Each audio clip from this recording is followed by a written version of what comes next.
So the trolls on my channel love to tell me how the neighbors are going to be mad at me because my yard is such a mess. I need to clean this place up. Turns out they're mad, but not for the reasons my trolls think.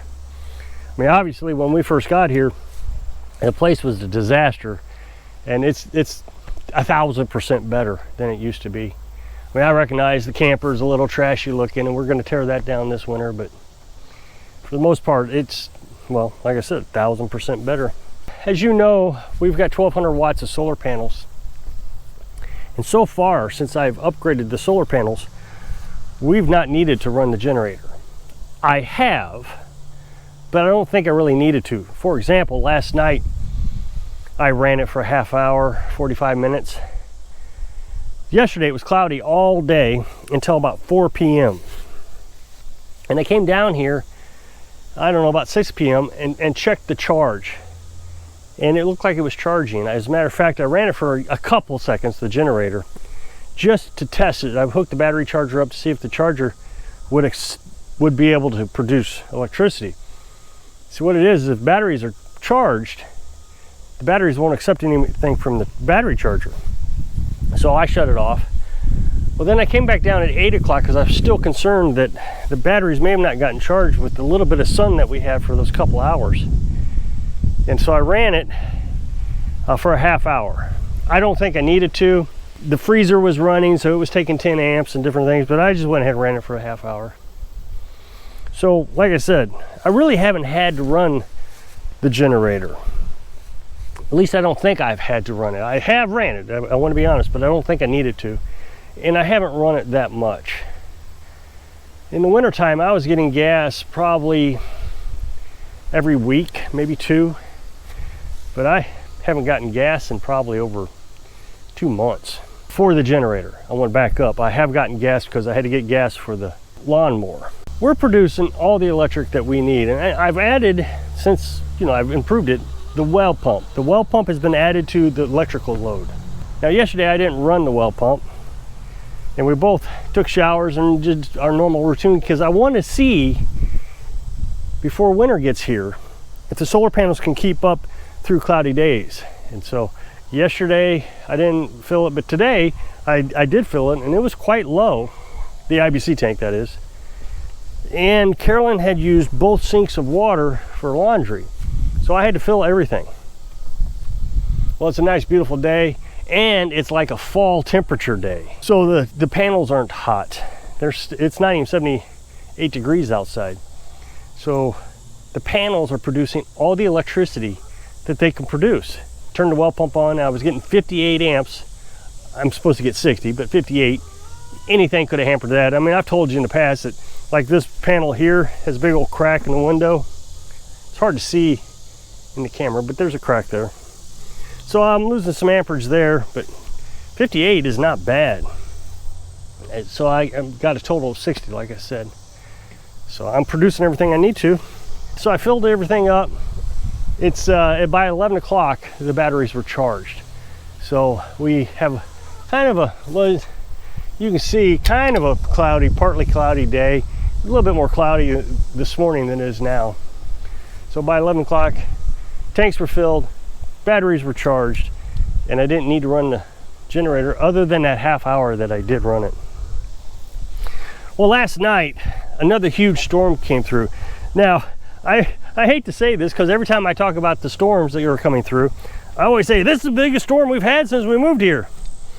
So 2 days ago, I made a video and I talked about a huge storm that came through. Everything got messed up. It was early morning when that storm came through. So I had to put my poncho on, come down here, fix the chicken run, and dig the ditch. I made a little ditch next to the well so it doesn't get dirty. So I had to dig the ditch a little wider. Well, last night, the storm came through. I'm telling you, it was bigger than the previous storm. Just downpoured for about 45 minutes, huge winds, blew the sheet metal everywhere, but it didn't touch the solar panels. Even the one that's weighted down by bricks was tossed. That sheet there was tossed, but the solar panel stayed. I don't know why they stayed. They should have been knocked over, but they didn't. And the rain was just incredible. So my determination as to whether the well is going to be dirty or not, I've always used this as an indicator, is down here in the creek, if it has water in it, that it's always told me the well was going to be dirty. Well, since I dug that trench up there that I talked about a couple days ago, and I'll put an up next box at the end of this video to that video, but I've dug a trench to keep the rushing water from going into the well. And all summer through these torrential rains that we hadn't had a dirty well. This is a huge improvement from where we were. So think about this. We're running the well off solar panels now, and the well isn't getting dirty. So in a SHTF, you know, the stuff hits the fan that the preppers are always talking about, we've got it made. We're gonna have water. And I just watched a video today that if the grid goes down in society, it's called some sort of engineering channel. If the grid goes down, in about a week, things would get really bad, because that's when the water pumps to municipality water systems would shut down. So that's when things would turn SHTF. But here's the thing I was talking about. When this creek starts running water, I know the well's dirty. So here it is running water, and the well isn't dirty. So the improvements that I've made to the well this year have paid off dramatically. So I've spent, I don't know, probably $400 on the solar panels this year, improving them, making them more efficient. I bought that charge controller. I think that was like, I don't know, $150. Spent another $150. I may not even spent that much, maybe $300 total. So I bought 2 new solar panels and another charge controller and some wire. And I don't know if we can count the cost of the wire. That would have been pretty expensive, I guess. But I already had the wire, so I didn't count that as a cost. The storm came through, and I was worried. This one was pretty bad. Heavy winds, 60-mile-an-hour winds. When I came down this morning, I feel like, I can't say for sure, I feel like there may have been some twisting in the wind. I don't want to say it was tornado. If it was tornado, things would be a lot worse than they were.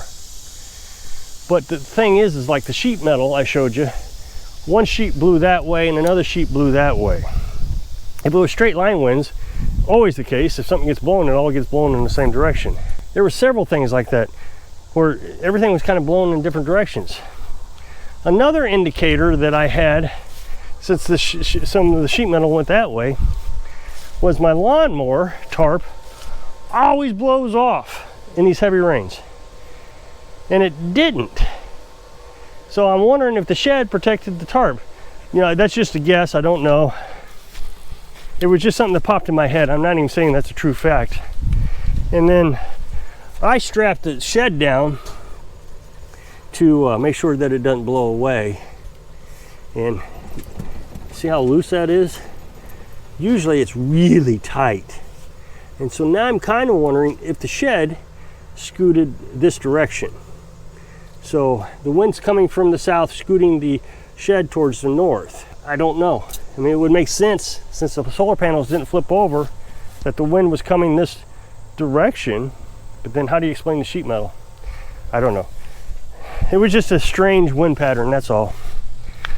Regardless, we survived it unscathed, except for that sheet metal and the chicken run. It collapsed again, but that was easy to fix. I wake up this morning and I fix some things up. I don't do much. I go in and get on my computer to work on the video. And later I got on Facebook and I noticed that people were commenting that the electric went out in the area. That's my only indicator that I know that electric has went out. Now, before I got into these community groups, so the community down the road has a Facebook group, and I've joined 2 of them. I never knew anything. Yet we had a neighbor next door. He's moved out. So the first year we were here, he would always need a cup of coffee when the electric was out. So he would always come over in the morning on the days that the electric went out and see if I could give him a cup of coffee, because he had an electric coffee maker. Of course, we got the little percolator that we run off the camp stove. Now, I will admit, this morning I had a heck of a time. Actually, show you this. I had a heck of a time lighting the camp stove. Our kitchen is outside, Normally, when it rains, the porch doesn't get wet. But on these rains that the wind comes in from the south, again, kind of indicating that we had somewhat of a twisting motion. Because north, south, north, south, north. The porch was drenched this morning. And you can see that there's still water in the stove. Well, these stoves have automatic lighters, the clickers, and I couldn't get the coffee to start. Well, Carolyn's got an old cooker here that she disassembled. It didn't work anymore. She took it all apart so she can make an oven out of that. So she's made an oven. It's got a thermostat and a thermometer on it. Tells her what the temperature of the, and she uses wood underneath it to cook. So she took this off when she did it. It's a battery operated clicker like the little stove's got. So she saved it. And I put it in my little toolbox in the house, and it clicks on its own. So I came out here and held that on the burner here to get that to light. I'm gonna leave that out here.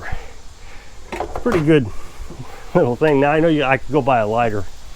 I just didn't have one. I guess I should.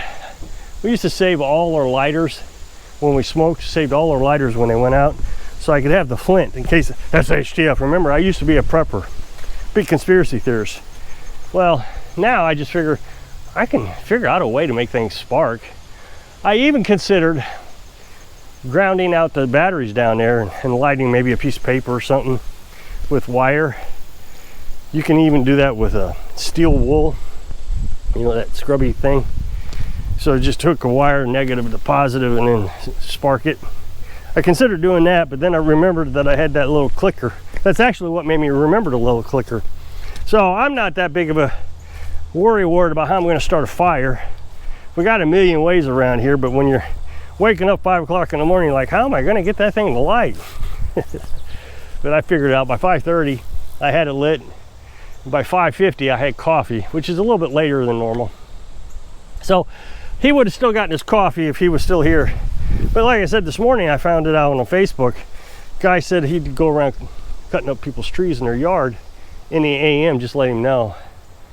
And a lot of people said that they had trees down. We didn't have any trees down here. I got a couple little bitty branches that came out of trees in the woods, but nothing fell. We were really in good shape here. So around here they got trees down. And then someone said, as soon as my electric comes back on, I'll let you know. I don't know why they needed electric on so the guy could come over and take a limb. So they were out of electric. Well, when the storm was hitting, I turned on the lights in the house. Now they're just little battery operated lanterns. Nothing really fancy, but it lights the tiny house up so well that it looks like a regular light. Well, I guess when people drive by, I don't remember anybody driving by last night, that they see the lights on. And of course the lights are out in the neighborhood. So this morning I was out by the truck, had the door open, a guy stops on the road, says, hey, last night we were out of electric and I saw that your lights were on. How the beep did you do that? I don't know if he was just had attitude, you know, like normal people nowadays. They have to yell and scream about everything and tell you how angry they are at the world. I didn't have any beep electric, you know, whatever he said. And I said, well, you mean last night? He says, yeah. I said, well, I got this little battery operated lantern that I turned on. So you're out of electric too? Well, no, I have solar panels. I'm not hooked up to the electric. Well, ain't that a bunch of beep? If I need electric next time the power goes out, I can come by here? No, sir, I don't have that much electric. At night, I have to run on battery, so I still have to run my freezer on the battery. And during the day, the batteries have to charge up from the solar panels. Well, then he just puts it in park and he wants to talk for 20 minutes. So I answer a couple of his questions. Sir, I got to run, because I just don't like talking to people, especially these ones with attitude. So I don't know if he was angry or what, but he noticed that we had electric and he didn't. And I'm just glad he didn't knock on the door last night wondering why I had electric. And I wouldn't put it past people nowadays. You know, that's what's so strange about the world is self-defense laws have really gotten better throughout my lifetime. I remember in the 70s, it was pretty taboo to own a pistol. There's a whole story behind that, but it was pretty taboo. But nowadays, everybody owns one, and they make YouTube videos about it. And I can't imagine why anybody would do stupid things nowadays. In this area, it could be pretty dangerous knocking on somebody's door at midnight. So we had power, didn't even notice the electric was out until everybody was complaining to us about it. So if you click this up next box, take you to a video where I was talking about the well draining so well. So if I can inspire you to not even notice when the electric goes out, when you're living your dreams. Thanks for watching.